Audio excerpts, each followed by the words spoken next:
तो बच्चों आज हम लोग देखने जा रहे हैं equations of motion by graphs, यानी ग्राफिकल मेथड की सहारा से हम लोग किस तरह से इक्वेशन ऑफ मोशन को प्रूव करते हैं। हर एग्जामिनेशन में जब भी आप अपने बोर्ड का एग्ज़ाम देने जाओगे तो देखो कि एक ना एक क्वेश्चन या तो सिंपली मैथमेटिकल मेथड से आ जाए या ग्राफिकल मेथड से आ जाए। एक क्वेश्चन 100% रहता है, तीनों में से कोई भी जो आपके सिलेबस का है, v बराबर u प्लस ए टी हो जाए या s बराबर u t plus half a t square हो जाए या v square equal to u square plus 2as हो जाए। तीनों में से कोई भी एक इक्वेशन को आपको दोनों में से किसी एक मेथड से प्रूफ करने के लिए देता है। ठीक है, तो चलिए आज हम इसके परेशानी को भी दूर कर लेते हैं। बहुत ही सिंपल टर्म्स में हम लोग इसको डिराइव कर लेंगे। तो देखो हमारे पास जो टर्म्स था वो उसमें क्या क्या था, इनिशियल वेलोसिटी है, फाइनल वेलोसिटी है, एक्सेलरेशन है, टाइम है, डिस्टेंस है, तो यह सब चीज़ है। तो यहाँ से हम लोग क्या देख सकते हैं कि एक्सेलरेशन का टर्म है और हम लोग इक्वेशंस भी पढ़ रहे हैं किसके लिए, यूनिफॉर्मली एक्सेलरेटेड मोशन के लिए। तो इतना तो आपको पता यहाँ से हो जाना चाहिए कि जब हम लोग इसको प्रूफ करने जाएंगे तो कौन सा ग्राफ लेकर के चलेंगे। तो एक्सेलरेटेड यूनिफॉर्मली एक्सेलरेटेड मोशन के लिए है, तो एक्सेलरेशन है यहाँ पे, इट मीन्स आपको कौन सा ग्राफ लेना है, वेलोसिटी टाइम ग्राफ। ठीक है, बहुत सारे बच्चों के मन में ये क्वेश्चन आता होगा कि वेलोसिटी टाइम ग्राफ ही हम लोग क्यों लेकर के चलते हैं, क्योंकि हम लोगों ने पढ़ लिया है कि वेलोसिटी टाइम ग्राफ का जो स्लोप होता है वो किसका वैल्यू देता है, एक्सेलरेशन का वैल्यू देता है। इसीलिए हम लोग कौन से ग्राफ को लेकर के चलते हैं, वेलोसिटी टाइम ग्राफ को लेकर के चलते हैं। और ये हमारा यहाँ पे ओरिजिन हो गया ओ। ठीक है, तो अब देखो सबसे पहले क्या, तो जिस तरह से हम लोग वहाँ पे एक स्टेटमेंट पहले किसी भी इक्वेशन ऑफ मोशन को प्रूफ करने से पहले लिखते थे, यहाँ पे भी आपको लिखना पड़ेगा। ठीक है, यानी कोई भी बॉडी है जो चल रहा है अभी इनिशियल वेलोसिटी u के साथ और t समय चलने के बाद उसका वेलोसिटी हो गया v, और इस दरमियान जब वो चल रहा है तो डिस्टेंस कुछ ना कुछ कवर कर लेगा, वो डिस्टेंस को हम लोग s मान लेंगे और एक्सेलरेशन जो प्रोड्यूस हुआ है वो a।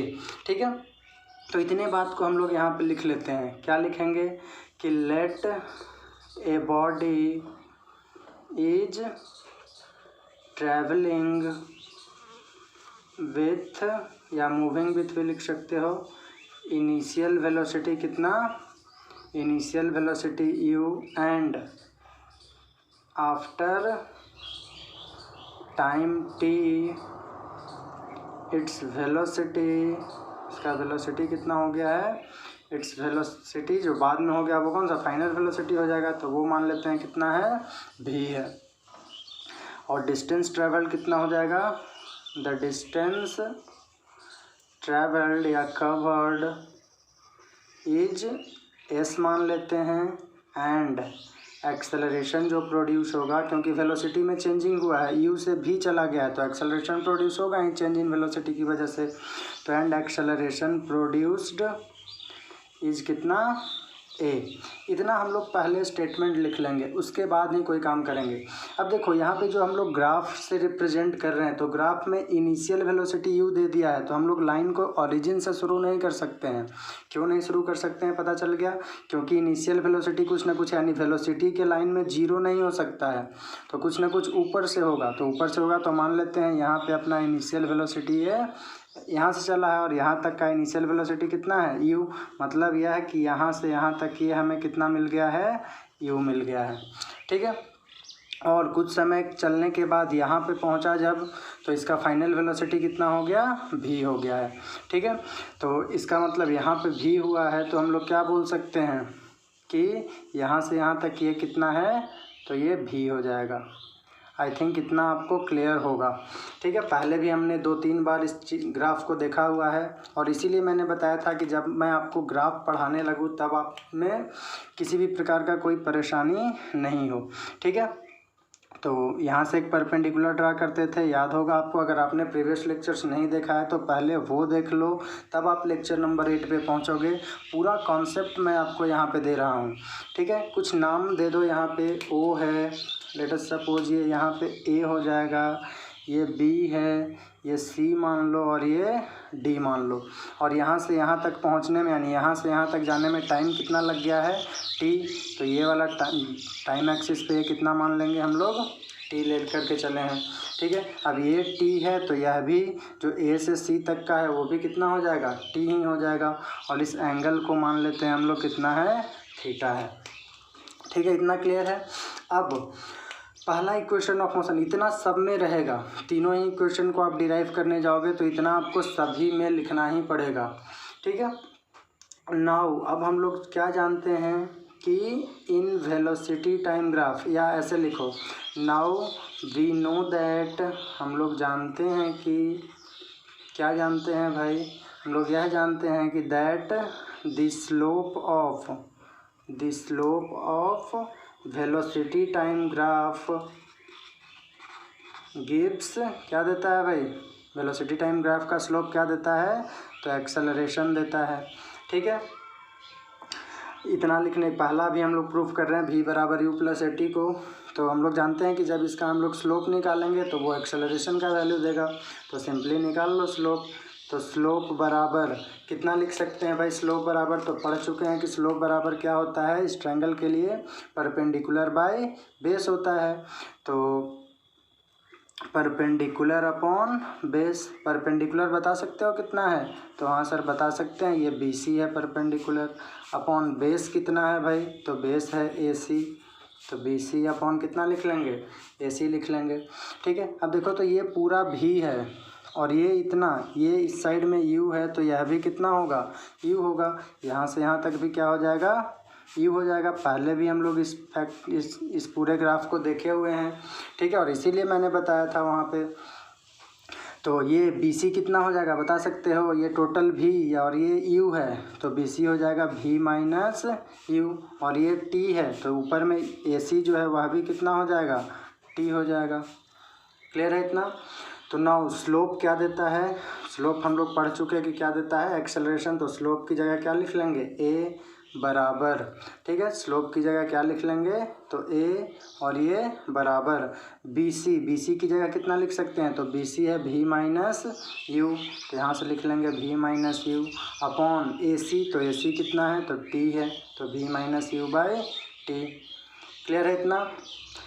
अब क्रॉस मल्टीप्लाई कर दो जैसे वहाँ पे किए थे, तो क्रॉस मल्टीप्लाई करोगे तो क्या मिल जाएगा, ए इंटू टी बराबर भी माइनस यू, यानी भी माइनस यू बराबर ए टी मिल जाएगा, और यहाँ से हमें मिल जाएगा भी बराबर यू प्लस ए टी। तो इस तरह से हमारा फर्स्ट इक्वेशन ऑफ मोशन क्या हो गया, डिराइव हो गया। ठीक है, यहाँ पे हम लोग लिख देंगे प्रूफ्ड। तो अगर इस तरह से आप लेकर के चलते हो तब आपको कभी भी गलती नहीं होगा, जब भी आप अपने इक्वेशंस को प्रूफ करने चाह रहे हो एग्जामिनेशन में तब। ठीक है, आई थिंक आपको क्लियर हो गया होगा। अगर आपने नहीं लिखा है तो वीडियो को पॉज करिए और लिख लीजिए, मैं सीधा अगले इक्वेशन की तरफ चलता हूँ। क्लियर है, ठीक है। अब नेक्स्ट में क्या है, दूसरा इक्वेशन ऑफ मोशन को जब आप प्रूफ करने चलोगे तो सेकंड इक्वेशन ऑफ मोशन के लिए हमने क्या बोला था कि उसमें डिस्टेंस ट्रेवल्ड का एक टर्म है, यानी डिस्टेंस ट्रेवल्ड एस बराबर आपको निकालना है। तो एस बराबर क्या होता था, you t plus half a t square, और डिस्टेंस ट्रेवल्ड कैसे निकलता था, तो उसका एरिया हम लोग निकाल लेते थे। यानी एक लाइन यहाँ पे क्या लिख सकते हैं हम लोग कि for second equation of motion इतना उतना यही रहेगा, यानी जो भी हमने यहाँ पे लिखा हुआ है ये पूरा का पूरा टर्म यही रहेगा ऊपर में। ठीक है, अब सेकेंड इक्वेशन ऑफ मोशन के लिए हम लोग यहीं से सिर्फ चेंजिंग करेंगे। हम लोग जानते हैं, क्या जानते हैं भाई, तो वी नो दैट एरिया जब हम लोग इसका निकालते हैं, area under we T graph या वेलोसिटी टाइम ग्राफ जो होता है गिव्स, क्या देता है भाई, तो डिस्टेंस ट्रैवल्ड देता है। ठीक है, तो इस पूरे फिगर का एरिया निकाल सकते हैं हम लोग, तो हाँ निकाल सकते हैं, बिल्कुल निकाल सकते हैं, क्यों नहीं निकलेगा।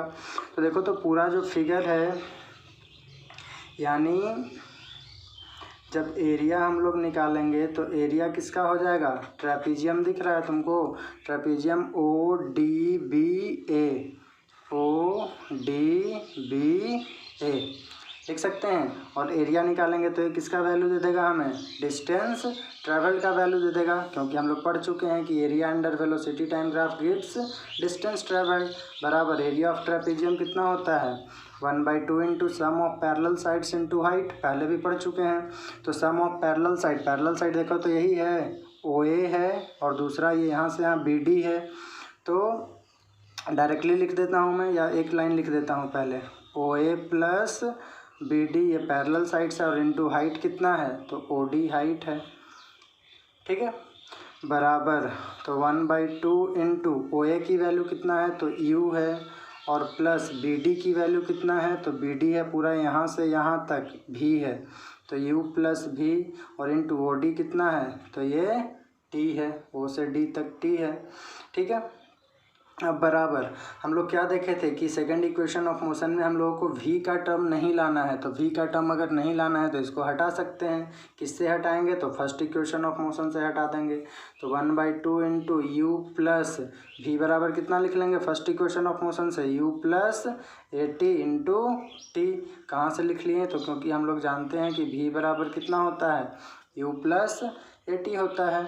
अब देख लो तो S बराबर और कितना हो जाएगा 1/2 into U plus U 2U और प्लस T से मल्टीप्लाई कर ले साथ में 2U इंटू T 2UT और plus AT into T AT square हो जाएगा। 1/2 से दोनों में गुना कर लो तो कितना हो जाएगा, इसमें गुना करोगे तो 2 से 2 कैंसिल, बच जाएगा सिर्फ कितना UT, ठीक है, और प्लस इसमें गुना कर लोगे तो कितना मिल जाएगा हम लोगों को UT प्लस हाफ रह जाएगा इंटू AT स्क्वायर। तो यहाँ से हम लोगों को सेकंड इक्वेशन ऑफ मोशन मिल गया कि S बराबर क्या होता है UT plus half AT square. तो ये ग्राफिकल मेथड से हमारा प्रूव हो गया। देख लो कितना सिंपल है, यानी जो एरिया आपको दिख रहा है, ठीक है, जो फिगर आपको दिख रहा है उसका फिगर का क्या निकाल लो, एरिया निकाल लो, ठीक है। क्यों निकाल ले एरिया, क्योंकि हमें डिस्टेंस ट्रेवल निकालना है और डिस्टेंस ट्रेवल के लिए हम लोगों ने क्या पढ़ा हुआ है कि जब भी आप वेलोसिटी टाइम ग्राफ में एरिया निकाल लेते हो तो वो हमें किस चीज़ की वैल्यू देता है, तो वो हमें देता है वैल्यू एरिया ट्रेवल्ड का, सॉरी डिस्टेंस ट्रेवल्ड का, ठीक है। तो ये एक और भी मेथड हो सकता है, देखो इसमें और भी क्या हम लोग लिख सकते हैं, ये रेक्टेंगल है और ये ट्रायंगल है, तो दोनों का एरिया भी अगर जोड़ दोगे तुम तब भी आपका आंसर इतना ही आएगा, ठीक है। मैं उसको भी प्रूफ कर देता हूँ, आप इतना लिख लो, ठीक है, वीडियो को पॉज करके लिख लेना। अब इसको एक और भी मेथड से हम लोग डिराइव कर सकते हैं, वो मेथड कौन सा है देख लेते हैं। यानी एरिया जो इस बार निकाले हैं हम लोग ट्रेपेजियम का, तो इसमें ट्रेपेजियम की एरिया नहीं निकालेंगे हम लोग, इसमें देखो एरिया किसका निकाल लेंगे, एरिया रेक्टेंगल ये दिख रहा है, रेक्टेंगल ODCA और प्लस एरिया ट्रायंगल, ऊपर में ट्रायंगल दिख रहा होगा आपको ABC, एरिया ट्रायंगल ABC, इन दोनों का एरिया भी जोड़ दोगे तो पूरे ट्रेपेजियम का ही एरिया हो जाएगा। तो ऐसे भी निकाल सकते हो। तो बराबर रेक्टेंगल का एरिया कितना होता है, लेंथ इंटू ब्रेथ, तो लेंथ है कितना T और इंटू ब्रेथ है कितना U, तो U इंटू T, तो U इंटू T हो गया। प्लस एरिया ऑफ ट्रायंगल कितना होता है, तो 1/2 इंटू बेस इंटू हाइट, तो 1/2 इंटू बेस है T और इंटू हाइट है कितना, तो हाइट है V माइनस U, हाइट हो गया V माइनस U, तो बराबर UT plus 1/2 V minus U को देखो तो कितना लिख सकते हैं, V बराबर U प्लस AT था तो V माइनस U बराबर AT हो जाएगा, यानी V माइनस U के स्थान पे कितना लिख सकते हैं AT, तो V माइनस स्थान के इसके स्थान पे AT लिखोगे तो AT इंटू T कितना हो जाएगा AT स्क्वायर, और इसका एरिया किस चीज़ का वैल्यू देता है, डिस्टेंस ट्रेवल्ड का। तो ऐसे भी आप इसको प्रूफ कर सकते हो। देख लो कितना सिंपल वे में प्रूफ हो जा रहा है, तो आप ऐसे प्रूफ कर सकते हो। ये था सेकंड इक्वेशन ऑफ मोशन। पहला मेथड क्या बताया सेकंड इक्वेशन ऑफ मोशन को प्रूफ करने के लिए कि पूरे ट्रेपेजियम का एरिया निकाल लो, ठीक है। अगर मान लो आपको ट्रेपीजियम की एरिया याद नहीं है तब भी आप को कोई दिक्कत नहीं है। क्या बोले कि पूरे ट्रेपीजियम में हम लोग देख रहे हैं कि इधर में रेक्टेंगल है और ऊपर में ट्रायंगल है, तो दोनों का एरिया निकाल करके जोड़ दो, तब भी वो हमें किसका वैल्यू दे रहा है, तब भी हमें वो किसका वैल्यू देगा, तो डिस्टेंस ट्रैवल का वैल्यू देगा। और इस बराबर प्रूव हो गया फिर ut प्लस हाफ AT²। ठीक है, तो ये ऊपर में जो भी हमने लिखा है तो ये तीनों ही इक्वेशन ऑफ मोशन के लिए सेम रहेगा, कोई चेंजिंग नहीं, मैं बार बार बोल रहा हूँ। ठीक है, तो चलिए अब हम लोग सीधा चलते हैं कौन से इक्वेशन की तरफ, तो थर्ड इक्वेशन ऑफ मोशन की तरफ सीधा चलते हैं। ठीक है, अगर आपने हमारे चैनल को अभी तक सब्सक्राइब नहीं किया है तो सब्सक्राइब कर लो, क्योंकि आपसे मैं वादा कर चुका हूँ कि आपको जो भी एग्ज़ाम में क्वेश्चन आएगा वो इससे हट के कुछ नहीं आने जाने वाला है। ठीक है, तो आप आंख बंद करके मेरे ऊपर एक शिक्षक होने के नाते मैं बोल रहा हूँ कि भरोसा कर सकते हो, क्योंकि आप आज के ज़माने में एक शिक्षक पे ही आप भरोसा कर सकते हो जो आपका नैया पार लगा सकते हैं इन सभी चीज़ों से। और दूसरा अपने आप पे, तीसरा आप माँ बाप तो हैं ही, उनका कोई विकल्प नहीं है, लेकिन उसके अतिरिक्त किसी पे आप भरोसा कर सकते हो तो एक शिक्षक, और तीसरा अपने आप, तीन ही लोग थे। ठीक है, तो चलिए डायरेक्टली तीसरे इक्वेशन ऑफ मोशन की तरफ चलते हैं। v² बराबर u² प्लस 2as। तो देखो उसके लिए क्या होगा, फिर से आपको इतना लिखना पड़ेगा। ठीक है, और इतना लिखने के बाद इसमें आपको कोई चेंजिंग नहीं करना है, जिस तरह से आपने पहले वाले में प्रूफ किया था उतना ही वही काम सेम आपको यहाँ पे भी छाप देना पड़ेगा। ठीक है, no alternate method for this. क्या हम लोग पढ़े थे, तो वहाँ पे पढ़े थे from first equation of motion. पहले इक्वेशन ऑफ मोशन से क्या हम लोग पढ़े थे, तो v = u प्लस AT। और सेकेंड इक्वेशन ऑफ मोशन से क्या पढ़े थे हम लोग, सेकेंड इक्वेशन ऑफ मोशन से हम लोगों ने अभी अभी इसी मेथड से भी प्रूफ कर लिया, तो s बराबर ut प्लस हाफ AT²। ठीक है, अब क्या बोले थे, इसको फर्स्ट मान लो, इसको सेकेंड मान लो, और इसको क्या कर दो, फर्स्ट वाले को स्क्वायर कर दो। स्क्वायरिंग फर्स्ट पहले को हम लोग स्क्वायर करते हैं तो क्या मिलता है, v² बराबर u प्लस AT का होल स्क्वायर। मैं डायरेक्टली लिख दे रहा हूँ क्योंकि प्रीवियस लेक्चर्स में मैंने आपको प्रूफ कर दिया था। तो a प्लस b का होल स्क्वायर, तो a² प्लस 2ab, तो 2u इंटू AT, और प्लस b², तो b का स्क्वायर करोगे तो a² t²। अब और a² प्लस 2ab और प्लस b², अब बराबर u² प्लस, इसमें क्या बोले थे, क्या कॉमन कर लोगे, तो 2a को हम लोग कॉमन कर सकते हैं। ठीक है, और 2a को कॉमन कर लोगे तो कितना बच जाएगा, अंदर में u इंटू टी बचेगा, तो u इंटू टी, और प्लस यहाँ पे 2a को कॉमन करोगे तो 2 इसमें है नहीं, तो हाफ का टर्म लगाना पड़ेगा आपको, और एक एज क्या चला गया तो एक a, और इंटू t², और ut प्लस हाफ AT² के बाद जगह पे कितना लिख सकते हैं, s, यानी v² = u² प्लस 2as। ठीक है, यहाँ पे क्या आप लिख दोगे ब्रैकेट में, यूजिंग किसको यूज़ करते हुए, तो सेकंड को यूज़ करते हुए। तो इस तरह से हमारा थर्ड इक्वेशन ऑफ मोशन भी क्या हो गया, प्रूव हो गया। ठीक है, तो ये हम लोगों ने तीनों इक्वेशन ऑफ मोशन को प्रूफ अभी देखा। पहला इक्वेशन ऑफ मोशन के लिए क्या बोले कि डायरेक्टली स्लोप निकाल लो इसका, और स्लोप हम लोग जानते हैं कि एक्सेलरेशन देता है, तो एक्सेलरेशन निकाल लिए, तो a बराबर क्या हो गया था, v - u/t, क्रॉस मल्टीप्लाई कर लिए, सॉल्यूशन। दूसरा इक्वेशन ऑफ मोशन में क्या बोले हम, उसके लिए थ्योरी क्या पढ़े थे हम लोग, तो यह पढ़े थे कि एरिया जब हम लोग वेलोसिटी टाइम ग्राफ का निकालते हैं तो वो डिस्टेंस ट्रैवल दे देता है, और सेकंड में हमें डिस्टेंस ट्रैवल्ड ही निकालना था। तो इसीलिए डिस्टेंस ट्रैवल निकालने के लिए हम लोगों ने दो तरीका देखा, या तो आप पूरे ट्रेपीजियम की एरिया निकाल लो, या दूसरा मेथड में हम लोगों ने क्या बोला कि रेक्टेंगल का एरिया प्लस ट्रायंगल का एरिया, दोनों का एरिया निकाल करके जोड़ दो। और तीसरे इक्वेशन ऑफ मोशन में क्या बोले कि पहला इक्वेशन ऑफ मोशन से यह पढ़े, दूसरे से यह पढ़े, पहले को स्क्वायर कर दिए, तो इस तरह से हमारा स्क्वायर करने के बाद 2a कॉमन कर लिए, 2ut प्लस हाफ AT² की जगह s रख दिए, तो ये तीसरा इक्वेशन ऑफ मोशन भी हमारा क्या हो गया, प्रूव हो गया। ठीक है, तो तीनों ही इक्वेशन ऑफ मोशन में आपको ऊपर वाला जो टर्म मैंने बोला वो कॉमन रहने वाला है, उतना आपको तीनों ही इक्वेशन में क्या करना पड़ेगा, लिखना पड़ेगा। ठीक है, आई थिंक आपको तीनों ही इक्वेशन ऑफ मोशन बिल्कुल अच्छे तरीके से क्लियर हो गया होगा। तो अब मैं आगे की ओर बढ़ता हूँ।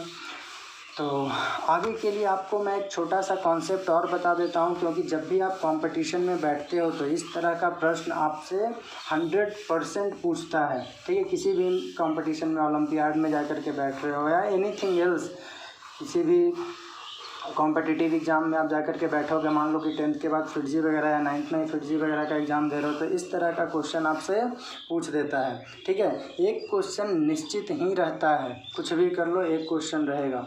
ठीक है, तो वह कॉन्सेप्ट कौन सा है? तो that concept is the concept of relative. बहुत ही शॉर्ट कॉन्सेप्ट मैं दूंगा, रिलेटिव वेलोसिटी। ठीक है, रिलेटिव वेलोसिटी का मतलब कि आपके रिस्पेक्ट में दूसरे का वेलोसिटी कितना है। ठीक है, रिलेटिव। ठीक है, जैसे मान लेते हैं कि एक बॉडी है ए, या तुम ए हो और बी हो। ठीक है, अनु है और भावना है, मान लेते हैं कि ऐसा कोई दो आदमी है।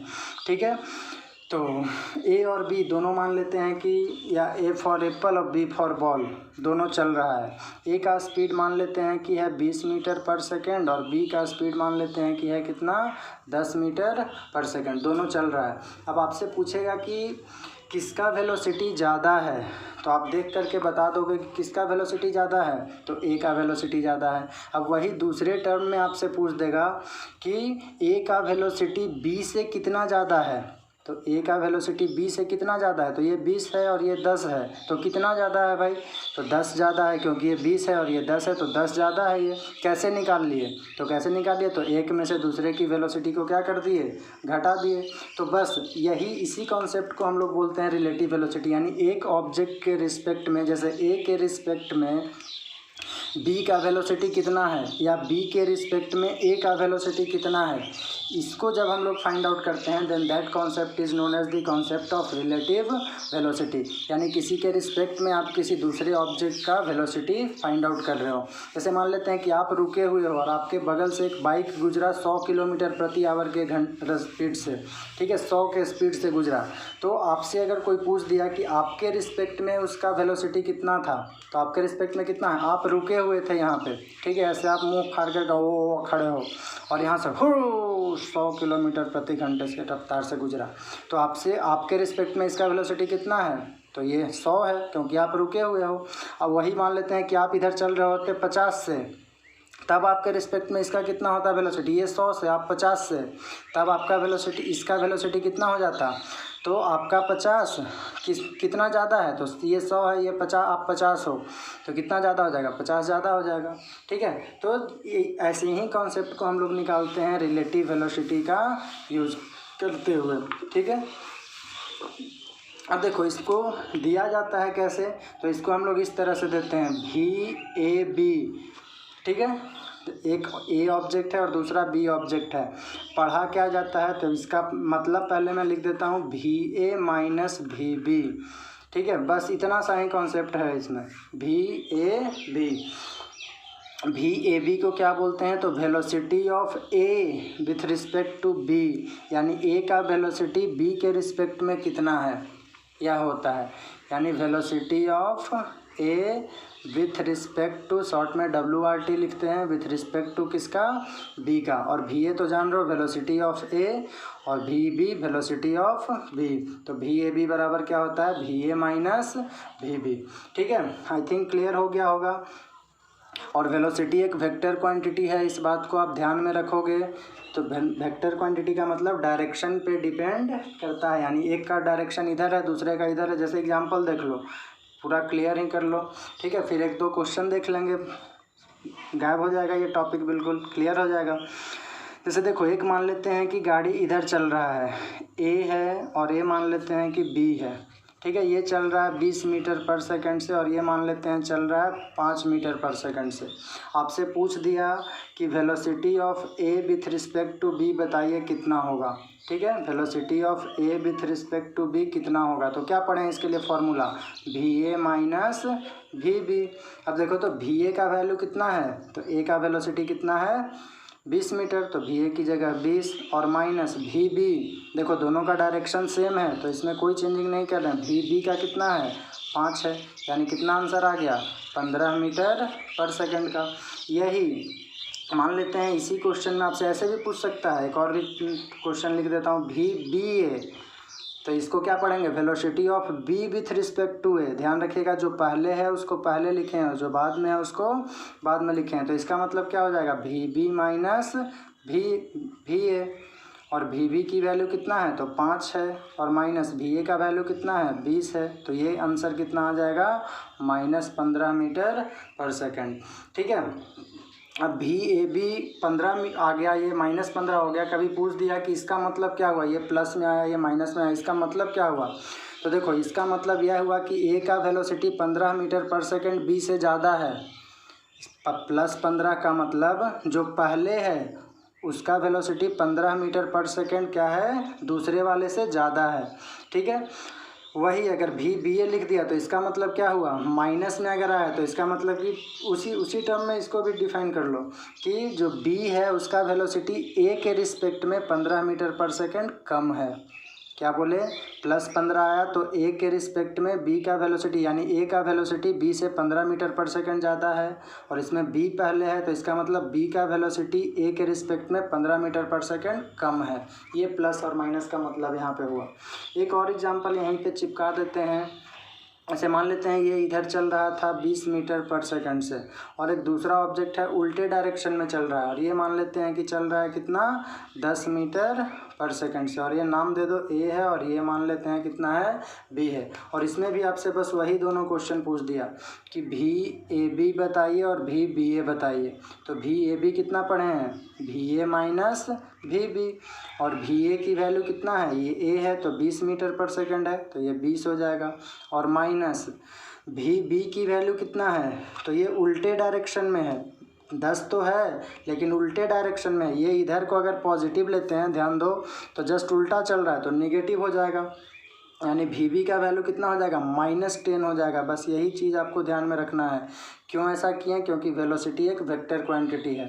और ये अब कितना हो जाएगा, 20 माइनस +10 यानी कितना, 30 मीटर पर सेकंड। इसका आप इस तरह से भी समझ सकते हो, जैसे मान लो कि बस पे 2 ऑब्जेक्ट चल रहा है, अगर मान लो कि एक ऐसे जा रहा है और उसके पीछे से आकर के कोई ठोका, तब वो उतना ज़्यादा खतरनाक नहीं होता है। दोनों सेम डायरेक्शन में चल रहा था और ये पीछे से आके ठोक दिया। इसका मान लेते हैं 15 स्पीड था, इसका 20 स्पीड था, तो कितना से ज़्यादा से ठोका, तो 5 मीटर पर सेकंड से ठोका। ठीक है, 5 ही से ज़्यादा से ना ठोका ना, 15 तो इसमें था ही और इसका 20 था, तो कितना ज़्यादा से ठोका, 5 से ज़्यादा से ठोका, तो ज़्यादा नुकसान नहीं होगा। वही अगर मान लेते हैं ये 15 इधर से आ रहा था, ये 20 इधर से, दोनों इस तरह से आया तब टकराया, तो अपोजिट डायरेक्शन में आकर के टकराता है, दोनों आमने सामने टकराता है, तब देखते हो कितना ज़्यादा नुकसान होता है। क्यों ज़्यादा नुकसान होता है, क्योंकि उसने यह देख लिया कि जब अपोजिट डायरेक्शन से टकराएगा तो उसमें इम्पैक्ट ज़्यादा होता है, डिस्ट्रक्शन ज़्यादा होता है, क्योंकि उस केस में स्पीड क्या हो जाता था, ऐड हो जाता था। ठीक है, और वही सेम डायरेक्शन में दोनों चल रहा है, तब पीछे से आप मान लो आप आगे चल रहे हो, पीछे से आगे कोई ठोक दिया, तो उस सिचुएशन में थोड़ा कम नुकसान होता है। ठीक है, तो अब उसी की बेसिस पे मैं 2 क्वेश्चन यहाँ पे लेकर के आया हूँ। देखो, दोनों क्वेश्चन को डिस्कस करते हैं 1 बाय 1। पहला है कि find the time taken by a train of length 200 metre to cross a pole, यानी एक इस तरह से पोल है। अब बोल रहा है कि एक ट्रेन को इस पोल को क्रॉस करने में कितना टाइम लगेगा। तो देखो, तो जब ये क्रॉस कर जाएगा ट्रेन, इसका लेंथ कितना है, 200 मीटर है। ठीक है, तो जब ये क्रॉस करेगा तो क्रॉस कब करेगा, जब ये पूरा अपना लेंथ, इसका ये इंजन है और इधर मान लेते हैं ये लास्ट बॉगी है, तो जब ये पूरा ट्रेन यहाँ पे, इसका लास्ट बॉगी यहाँ पे पहुँच जाएगा, तब हम लोग मान लेंगे कि ये क्या हो गया, क्रॉस कर गया। ठीक है, तो इस पोल को क्रॉस करने के लिए ट्रेन को कितना लेंथ चलना पड़ा, तो यही 200 ना आगे बढ़ेगा। इसका मतलब कि जो इसको डिस्टेंस चलना पड़ा वो कितना चलना पड़ा, 200 मीटर। स्पीड कितना दे दिया है भाई, तो 10 मीटर पर सेकंड स्पीड दे दिया है, और टाइम आपसे पूछ रहा है, तो स्पीड बराबर डिस्टेंस अपॉन टाइम। तो टाइम बराबर क्या हो जाएगा, डिस्टेंस बाई स्पीड। डिस्टेंस हो गया 200 बटा स्पीड हो गया 10, यानी कितना हो गया, 20 सेकेंड। यानी 20 सेकंड में क्या कर जाएगा, एक दूसरे पोल को ट्रेन क्रॉस कर जाएगा। ठीक है, तो ये पहला क्वेश्चन हुआ। दूसरा क्वेश्चन हम लोग लेकर के चलते हैं, आई थिंक आपको समझ में आ गया होगा। सेकंड क्वेश्चन जो है वो रिलेटिव वेलोसिटी, जो अभी हमने आपको बताया है उसके ऊपर बेस्ड है। 2 ट्रेन है, ठीक है, और लेंथ है दोनों का 200 मीटर और 180 मीटर, और दोनों ट्रैवल कर रहा है पैरेलल ट्रैक पे। ठीक है, और एक का वेलोसिटी है 20। मान लेते हैं कि यह एक ट्रेन है, एक ये ट्रेन है ए, जिसका लेंथ कितना दे दिया है 200 मीटर, ये है 200 मीटर का। और दूसरा एक ट्रेन मान लेते हैं, यह है बी और इसका लेंथ 180 मीटर दिया हुआ है। ठीक है, on a parallel directed velocity 20 metre पर सेकेंड एंड 10 मीटर पर सेकेंड रिस्पेक्टिवली। यानी यह चल रहा है कितने वेलोसिटी से 20 मीटर पर सेकेंड से, और यह चल रहा है कितने वेलोसिटी से 10 मीटर पर सेकेंड की वेलोसिटी से। ठीक है, किधर चल रहा है ये हम लोगों को अभी आगे देखते हैं। अभी इतना पता है कि इसका वेलोसिटी है कितना 20 मीटर पर सेकेंड और इसका वेलोसिटी कितना है 10 मीटर पर सेकेंड। तो पूछ रहा है कि फाइंड टाइम टेकन, यानी कितना समय लेगा एक दूसरे को क्रॉस करने में जब they are travelling in same direction, यानी दोनों जब सेम डायरेक्शन में चलता रहेगा, ये भी इधर चल रहा है ये भी इधर चल रहा है, दोनों सेम डायरेक्शन में चलेगा, तब एक दूसरे को कितने देर में क्रॉस कर लेगा। ठीक है, एक मिनट मैं थोड़ा सा क्वेश्चन को और चेंज कर रहा हूँ। देखो यह बी हो जा, ऐसे कर लो, आर ट्रैवलिंग एट, क्योंकि ये वेलोसिटी इसका ज़्यादा है, इसका वेलोसिटी कम है, तो ये क्रॉस नहीं कर पाएगा इसको, यानी इसका वेलोसिटी आपको कितना करना पड़ेगा, क्वेश्चन में थोड़ा सा चेंजिंग कर लो, विथ 10 मीटर पर सेकेंड एंड 20 मीटर पर सेकेंड कर लो। ठीक है, ये हो जाएगा 10 से और ये हो जाएगा 20 से। क्यों चेंजिंग किए देख लिए, क्योंकि क्रॉस तभी कर सकता है जब बी का वेलोसिटी क्या होगा ज़्यादा होगा।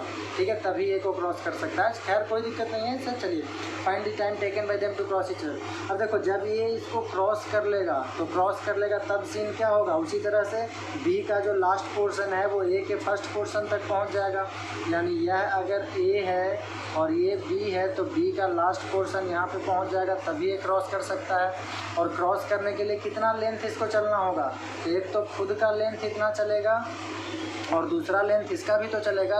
यानी इसका लेंथ कितना था 200 मीटर ये चलेगा और 180 मीटर ये चलेगा। अगर ये दोनों लेंथ चल लेगा तभी एक दूसरे को क्रॉस कर सकता है। यानी कह सकते हैं कि डिस्टेंस टोटल कितना कवर करना होगा 200 प्लस 180, यानी 380 मीटर का डिस्टेंस कवर करेगा, तभी ये क्रॉस कर सकता है एक दूसरे को। ठीक है, सेम डायरेक्शन में मूव कर रहा है तो। और टाइम पूछा जा रहा है आपसे, अब स्पीड की बात करते हैं। तो स्पीड निकाल सकते हो, देखो तो b कितने देर में a को क्रॉस कर लेगा, तो रिलेटिव वेलोसिटी b का a के रिस्पेक्ट में निकाल सकते हो। तो velocity b with respect to a, velocity of b with respect to a कितना हो जाएगा, velocity of b minus velocity of a। तो वेलोसिटी ऑफ b का कितना है 20 माइनस a का 10 है, यानी कितना हो जाएगा 10 मीटर पर सेकेंड। तो यहाँ पे हम लोग कितना लिख लेंगे 10 मीटर पर सेकेंड इसका स्पीड हो गया। ठीक है, अब 10 मीटर पर सेकेंड इसका स्पीड हो गया और डिस्टेंस मिल गया, तो टाइम निकाल लोगे। टाइम बराबर फिर से क्या हो जाएगा डिस्टेंस बाय स्पीड। स्पीड बराबर क्या पढ़े थे डिस्टेंस बाय टाइम, टाइम बराबर डिस्टेंस बाय स्पीड। तो डिस्टेंस है 380 और बटा स्पीड कितना है 10, यानी कितना सेकंड में क्रॉस कर जाएगा, तो 38 सेकंड में क्रॉस कर जाएगा। ठीक है, क्लियर है इतना, आई थिंक क्लियर हो गया होगा। तो अब देखो ये 38 हो जाएगा। अब अगर अपोजिट डायरेक्शन में चल रहा है, ये तो सेम डायरेक्शन की बात है। सेकंड क्वेश्चन इसमें और क्या पूछ रहा है कि अपोजिट डायरेक्शन में चलता रहेगा तब कितने देर में एक दूसरे को क्रॉस कर लेगा।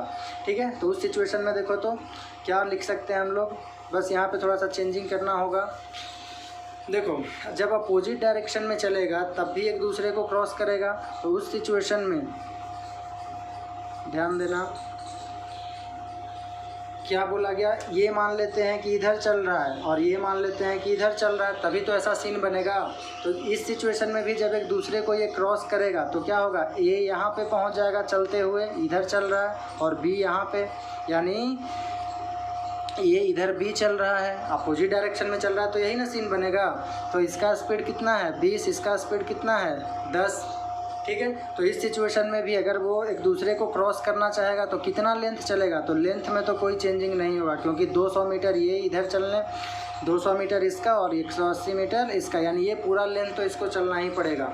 ठीक है, सोच करके देखो, मान लेते हैं कि ऐसा सीन था, ये है ऐसे एक अपोजिट डायरेक्शन में चल रहा है, तो कब ये हो सकता है कि एक दूसरे को क्रॉस कर जाए। एक दूसरे को क्रॉस करेगा कब, जब ये बिल्कुल ऐसे चलता रहेगा और ये ऐसे।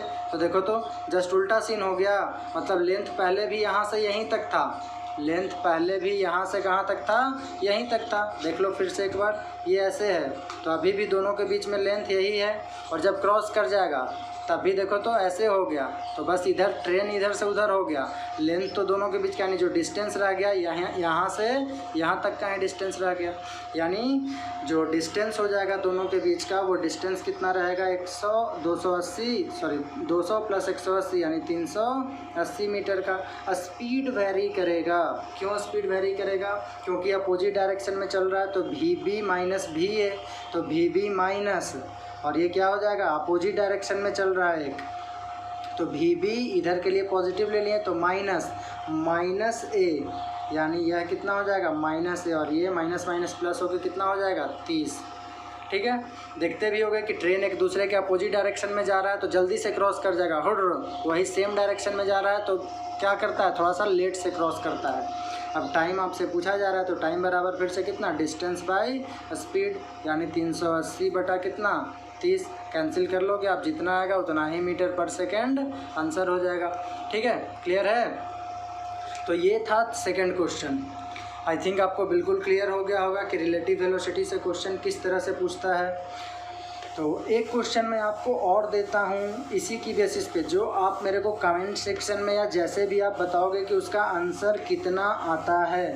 ठीक है, तो ये आज का क्लास, एक क्लास और होगा इस टॉपिक पे, और बस आपका मोशन का जो लेक्चर है वो ख़त्म हो जाएगा। ठीक है, तो एक क्वेश्चन मैं आपको देता हूँ होमवर्क के लिए, बस इसी कॉन्सेप्ट से। देखो, दो ट्रेन है, बोल रहा है कि दो ट्रेन है और दोनों चल रहा है सेम डायरेक्शन में पैरेलल ट्रैक्स पे। ठीक है, यह ट्रेन मान लेते हैं A है जिसका लेंथ 400 मीटर है, और ये ट्रेन B है और इसका भी लेंथ कितना है 400 मीटर है। ठीक है, तो दोनों का लेंथ हो गया 400 मीटर ही है, और दोनों का स्पीड भी सेम है। मान लेते हैं कि स्पीड है 20 मीटर पर सेकंड का इसका भी, और 20 मीटर पर सेकंड का इसका भी। बस पिछले केस में हम लोग देखे थे कि दोनों ट्रेन का ये इसका लास्ट और इसका फर्स्ट पॉइंट सटा हुआ था, यानी यहीं पे था। ठीक है, लेकिन इसमें इन दोनों के इस समय दोनों के बीच का में क्या है, गैपिंग थोड़ा सा दे दिया। ये गैपिंग मान लेते हैं कितना है, x दे दिया है। ठीक है, अब अभी तक तो दोनों क्वेश्चन इतना ही है कि 400 मीटर का लेंथ इसका है, 400 मीटर का लेंथ इसका है, ये 20 मीटर पर सेकंड से चल रहा है, ये भी 20 मीटर पर सेकंड से चल रहा है। तो अगर ऐसे ही चलता रहेगा तब तो कभी एक दूसरे को क्रॉस नहीं कर सकता है। लेकिन B के मन में सुझा कि हम कुछ तूफानी करते हैं। ठीक है, और B अपने आप को एक्सेलरेट करने लगा, यानी अपना स्पीड बढ़ाने लगा। एक्सेलरेट करना का मतलब क्या होता है, स्पीड बढ़ाने लगा, और इसका स्पीड यानी एक्सेलरेशन B में प्रोड्यूस ये कर दिया 1 मीटर पर सेकंड स्क्वायर से, यूनिफॉर्म रेट से 1 मीटर पर सेकंड स्क्वायर से ये बढ़ाने लगा। तो अब क्वेश्चन यह पूछा जा रहा है कि जब ये अपना बढ़ा दिया स्पीड को तब ये क्रॉस कर गया। ठीक है, देन इट मतलब B crosses A in let us suppose 50 second. कितना देर में क्रॉस कर गया, 50 सेकेंड में। तो आपसे पूछा जा रहा है कि फाइंड x, यानी दोनों के बीच का जो डिस्टेंस x था वो कितना था। क्वेश्चन समझ में आया? दो ट्रेन है, दोनों का लेंथ है 400 मीटर, और एक चल रहा है, दोनों का स्पीड भी है 20 मीटर पर सेकेंड से। ठीक है, आप अगर इसी स्पीड से चलता रहा तो कभी एक दूसरे को क्रॉस नहीं करेगा, लेकिन B तूफानी करने लगा और ये एक्सेलरेट कर दिया। एक्सेलरेट का मतलब क्या बोले थे, स्पीड बढ़ाना या घटाना। पॉजिटिव है इसका मतलब स्पीड को बढ़ाया है, तो स्पीड को ये बढ़ाना शुरू कर दिया। ठीक है, तो जब स्पीड को बढ़ाना शुरू कर दिया तो इसका स्पीड ज़्यादा हो जाएगा, इसका कम हो जाएगा। तो उस सिचुएशन में यह एक दूसरे को क्रॉस, यानी B क्रॉस कर जाएगा A को। तो वह यह भी दे दिया कि क्रॉस कितने देर में कर रहा है, तो 50 सेकेंड में क्रॉस कर रहा है। तो बोल रहा है कि यह जो डिस्टेंस x था वो दोनों के बीच में वो डिस्टेंस x कितना था। मैं आंसर भी आपको लिख देता हूँ। आंसर इसका आ जाएगा 450 मीटर। आपको बस सोल्व करके बताना है कि हाउ इज़ इट पॉसिबल। ठीक है, तो आज के लिए इतना ही रहने देता हूँ। धन्यवाद, जय हिंद।